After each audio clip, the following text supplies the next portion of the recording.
Sa pagsusulat ng kasaysayan, napakahalaga ang magtanong.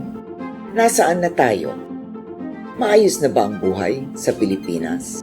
Ano ang itataya mo para sa ating kalayaan? Panoorin ang kwento ng mga bayani sa bayanan daloy ng kanilang buhay. At makasakali, makahanap tayo ng mga sagot sa nakaraan, mga sagot sa hamon ng kasalukuyan.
Susuko ako. Susuko ako dahil may sakit na lahat. Ang mga mahal ko, ang dami ng dinaan ng paghihirap.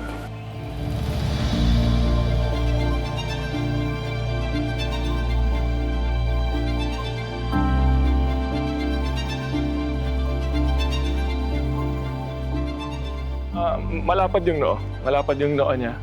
Matibay ang jawline niya. Medium build. At dahil nagtatrabaho siya sa bukid, so very, matipuno at malusog. Siguro mga 5'2" siya, no? Hindi matangkad. At saka payat. Lalong-lalo na yung nasa makiling, hindi kumakain. Namayat talaga, no? Well, I can only judge from the photographs that he was dark and had a mustache, I think, and he was short and he looked tough. Si Miguel Malvar, talagang sakto ron sa pag sinabing matika siya yun. Some of the Americans speculated that the name Malvar comes from Malabar Coast, from India, that there might have been some connection with migrants from India. That's why he's dark. Deep set ang eyes, malalim ang mata. At typical ng Batanggenyo, pag tumingin, medyo nanlilisik ang mga mata pag tumingin. May balbas. At saka mukhang singkit, no? Mukhang Pilipino, mukhang Pinoy. Ang hilig niya ay ang pagtatanim. May mga taong may hilig sa pagtanim. Yun ang namana ko sa kanya. All over Batangas and all over Laguna, for instance, madami rin yung mga Pilipino, mga locals, mga Indio, o mga prinsipalya na nakikinabang sa lupa. Yun ang kinalakihan ni Miguel Malvar, yung agrikultura. At bilang Batanggenyo, yun, mahilig sa kabayo, marami siyang alaga, mga alagang aso. So, malapit siya sa buhay ng magbubukid.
nagmamahalan sila. Kaya ang sinabi nga niya sa kanyang mga anak, mahal ninyo ang inyong ina.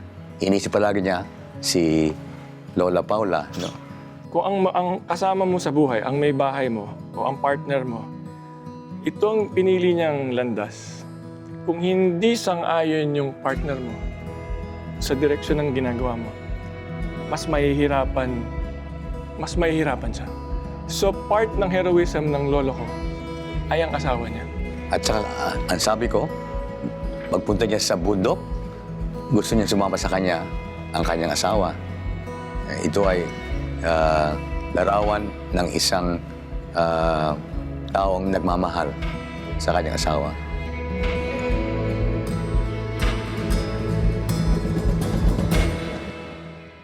Hindi lang sa dibdiban yung pagpapatakbo ng pamilya mo, sa kayong kabuhayan, kundi yun ding paglahok mo sa buhay ng pamayanan. Kaya katulad nung kanyang ama, nanilbihan siya sa local government. I think because also of his ability to speak well, he was a very good public speaker in Tagalog. Not to mention the fact that he was also mayor for many years of Santo Tomas. That's very important. Because as mayor, he was also in the middle between the friar, the Spanish officials, and the cabezas de barangay and the ordinary people. Ang participation niya dun sa local politics ay nanggagaling sa success niya dun sa taong bayan. He was not a Spanish-speaking Antonio Luna type of leader. Ang local politics noon na inilarawan ni Rizal, ang mga praile talaga may clerical hold at control sa mga iba-ibang munisipyo, iba-ibang municipalities, iba-ibang mga bayan. Yung mga praile kasi, sa maraming bayan sa kapuluan natin, gusto nila sila nagpapatakbo ng lahat ng bagay. Yan ang reality nun. Yan ang political setup ng time yun. May praile na merong susuportahan na local at ginagawa niya lahat ng gusto niya. Hindi naman papayag yung mga Batanggenyo Santo Tomas, meron silang independent street. At dahil nga nahalal si Miguel Malvar, bakit yung praile yung masusunod? Habang tumataas yung mga abuso, ang involvement ng lolo ko tumataas. Madaling sabihin kasi na yung isang push factor, yun ang nakita nilang pang-aabuso ng praile. Pero maliwanag din kasi na malakas yung sense of duty ni Malvar sa mga kababayan niya.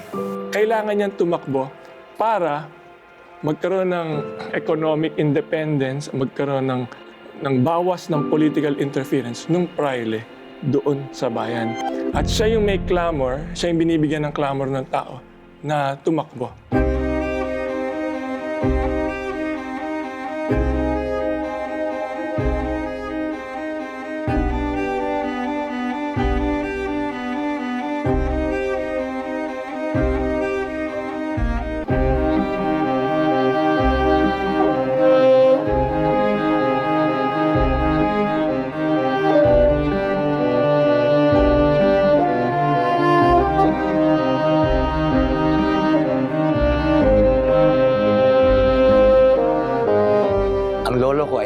Reluctant revolutionary. Inabuso yung kanyang father, preso. Yun ang talagang nagalit siya.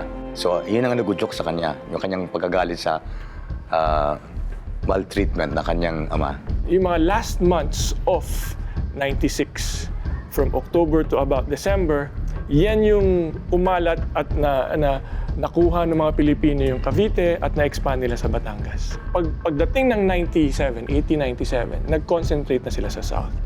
At nakabawi yung mga Kastila on both the northern forces in Manila ng Katipunan at yung mga mandirigma sa South. Ang rebellion mo, nagkaroon sila ng pagkatalo.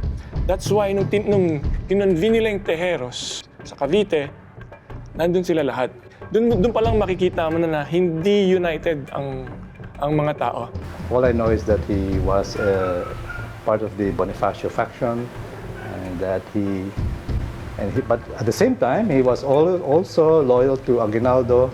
In other words, I'm sure he knew about the friction between Aguinaldo and Bonifacio, or the two factions, but he managed to to be on good terms with both, because for him, what was important was unity in the face of the enemy. Yung tunggalian, yung dalawang pangkat sa Cavite, hindi naman binitiwan ni Malvar yung kanyang pangunahing papel bilang politiko-military leader ng Batangas. It was a very controversial at it ended up na si Bonifacio ay nawala dun sa United pinagkasunduan ng Tejeros.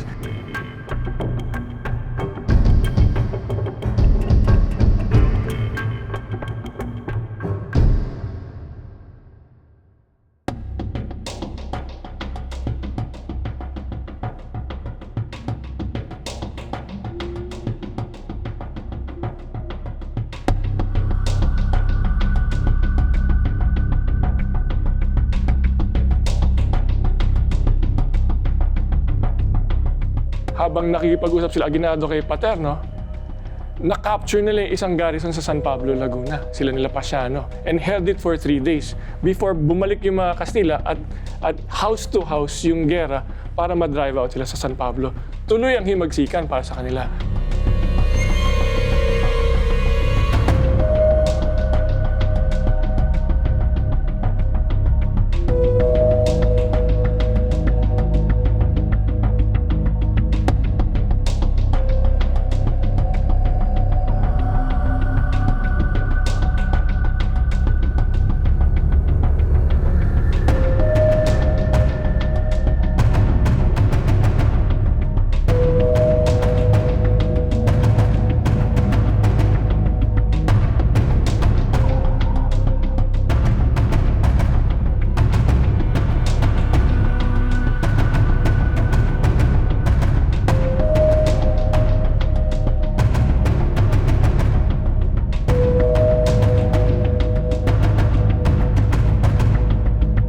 The various mayors of the towns, they brought in their own people.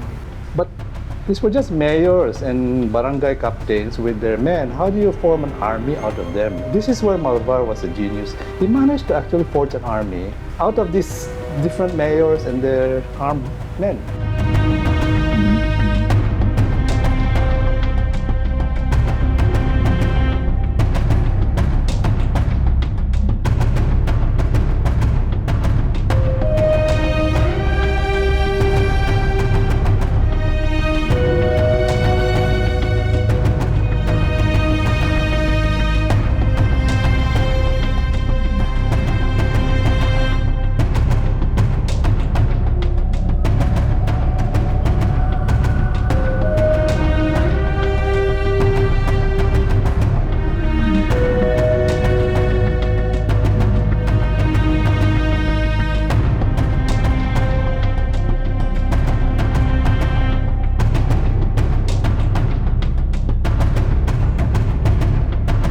Maraming contribution si Malvar dun sa Paikibaka, hindi nakakapagtaka na umakit siya sa chain of command. Ang pagdating ng mga Amerikano, again, hindi naman pagsalakayan na sabay-sabay lahat. So ang concentration ng force nila sa Maynila and again to the north. Okay? So that's why if you look at the early records and early history, ang battle mo sa north. The thing about the American intervention is they always try to portray it as something benevolent and friendship. We come as friends. It's just a facade, you know. They just wanted to control the country and to exploit it and to make the Filipinos just a colonized people.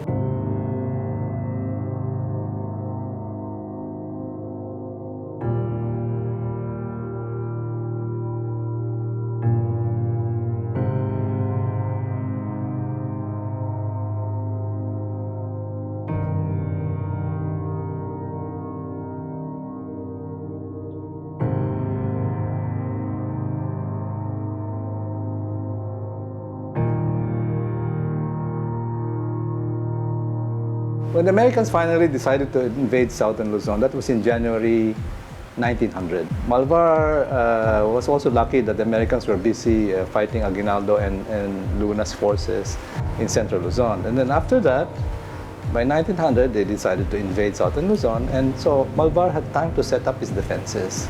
And so he set up the defense lines in Muntinlupa, in Rizal Province now, and Laguna. But they fell one by one because the American forces, led by General Schwan, were like an armored brigade. All the best horses, they really made a blitzkrieg into southern Tagalog. Problema kasi ng Pilipino, lumaban tayo sa Amerikano using conventional war na harapan ng ganyan. There was a decision at one point na sinabi, we're going to have to use guerrilla tactics. Hindi na pwede yung harapan ng ganyan.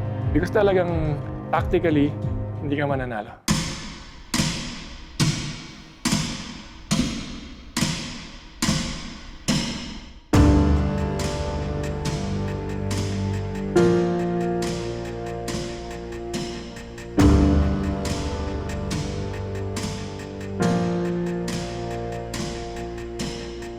Malvar had to move his line back, but he always kept the pressure on the Americans. And then when it was clear the Americans were going to push through anyway, he let them in, and then he practiced guerrilla warfare against the Americans who were setting up the garrisons in the poblacion. Bakit guerrilla warfare? Kasi hindi naman nagsisimula yung digmaan ng patas yung dalawang kombatan. Buo na yung hukbo ng mga Amerikano. Galing na sila ng Civil War. Galing na sila sa Indian Wars. Kaya nakarating sila rito, ganun nakalaki yung hukbo nila. Tayo, kakapanalo lang natin sa mga Kastila, di pa talaga tayo nakakapag-ipon ng armas, lalo na yung mga kanyon. So, ang tendency, siyempre, kunin mo yung armas ng kalaban. So, kung moderno yung armas ng kalaban, moderno rin yung armas natin, kaya lang kulang.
General Bell then came to southern Tagalog, and his mission was to destroy the resistance. And so it was General Bell versus General Malvar.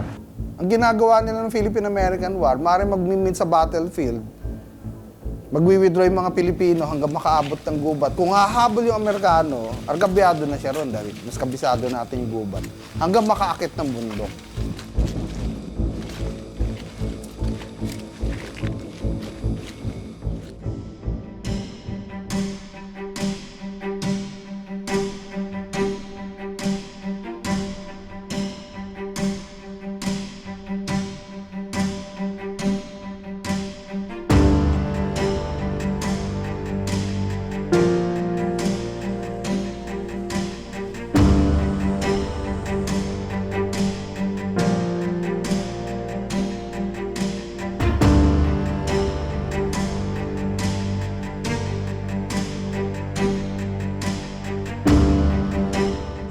Mananalig mga kababayan at pagkakait sa sarili at pagkakaisa. Huwag nating pahintulutan na mga sakripisyong inihain at ang mga buhay ng mga ama, anak, mga kapatid, pati na rin ang mga asawa na naibuwis ay mapawalang halaga. Tama yan! Tama! Huwag nating tungisan ang alaala ng mga nauna sa atin sa altar ng pagsakripisyo para sa bansa. Huwag nating pahintulutan lupain ang pangalan natin ng mga darating na henerasyon dahilan sa kaawa-awa at kahiyahiyang tanawin ng bayang nagpalipin. Mabuhay! Mabuhay! Mabuhay!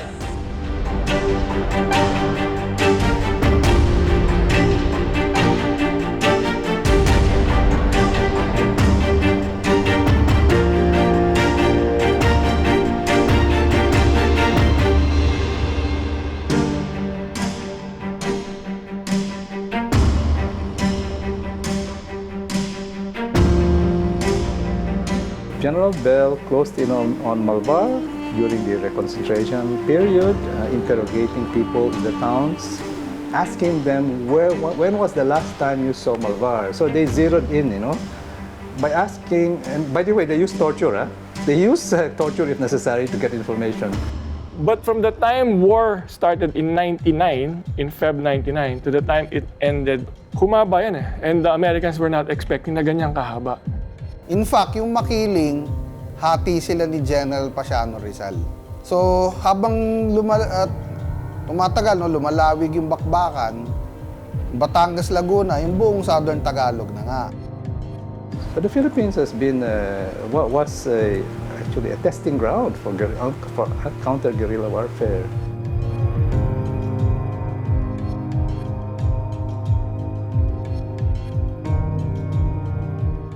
That's why there is a lot of truth in the fact that it was the first Vietnam.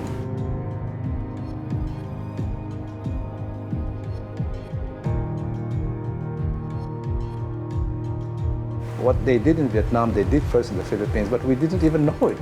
I didn't know it until 1968. Ang brutal na paraan ng digmaan yun na hindi man ginagawa ng mga kasila. Yung mga Amerikano nanununog ng palayan.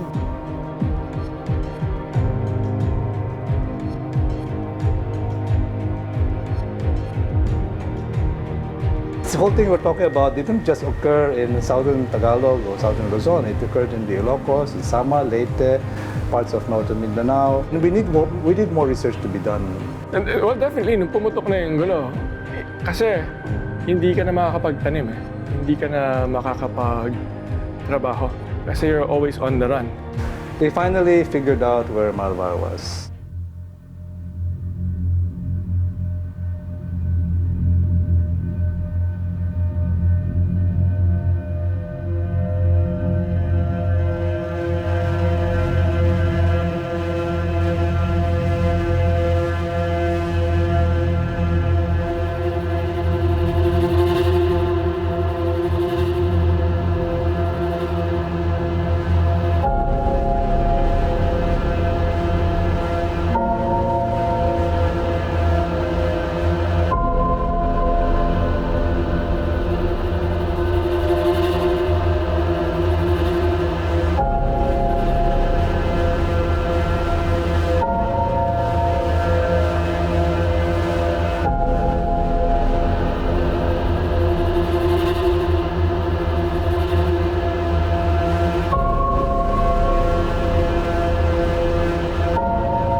Pero kung papatayin mo kasi yung taong bayan, naawa si Malvar doon sa mga kababayan niya, kaya hinahanap siya nung kapatid niya para nga sabihin na may offer na kung susuko ka, ititigil ito. Okay, susunugin ko lahat yan. Papatayin ko lahat ng hayop. Hahamletin ko lahat.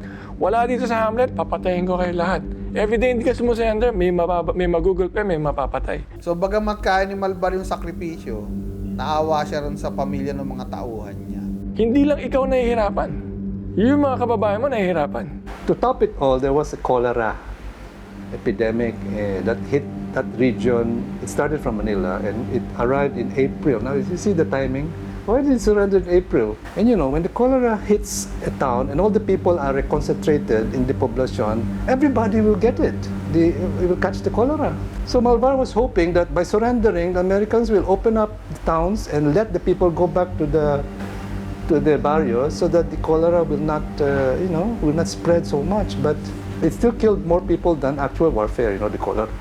So is it remaining in the field to fight for the Inang Bayan, or surrendering so that your own families can lead a normal life instead of, remaining sick and hungry in the poblations? The Americans are very cruel.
Defiance is a good virtue. Defiance.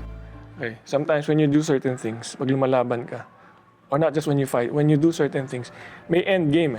Meron kang pinaglalaban, may end game. Sometimes it could be about principle. Or sometimes it could be the final end game. Ano ba ang pinaglalaban ko? Ngayon, ang prinsipyo mo, kung mag-isa ka lang, okay lang. Ikaw lang manahirapan eh. I can die for my beliefs. I can suffer for my beliefs. But if other people are going to die for my beliefs, if other people are going to suffer for my beliefs, unless they share my beliefs, then it's irrational for them. Malvar surrendered because of the sufferings of his family and his men. So they just could not continue surviving in the mountains. He was thinking more of the people around him. If he were alone, I'm sure he would have not surrendered. He would have really died there, just fighting. But he had to consider his family. Pedro Paterno was sending letters to Malvar saying that, let's accept the American deal, that we can have independence gradually. But Malvar was very careful to say, no, that's not the main reason. The main reason was the people were going to die the next year if I didn't surrender now. So yung pagiging makabayan ni Malvar, hindi lang naman sa digmaan yun eh.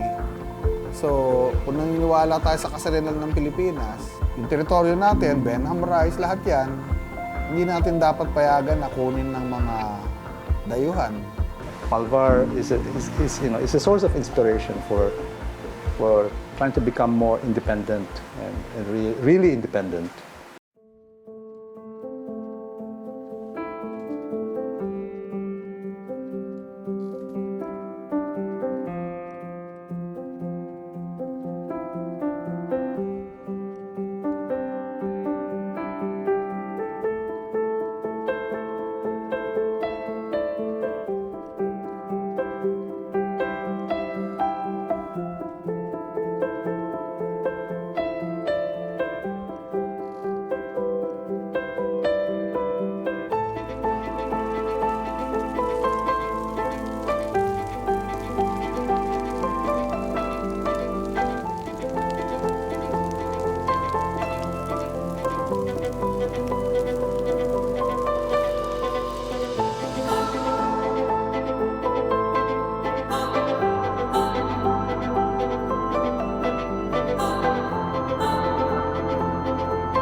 bago siya mamatay, yung nasa kama na siya, tinawag niya lahat ng anak.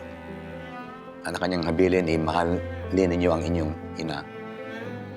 At saka, napaka-importante ng edukasyon.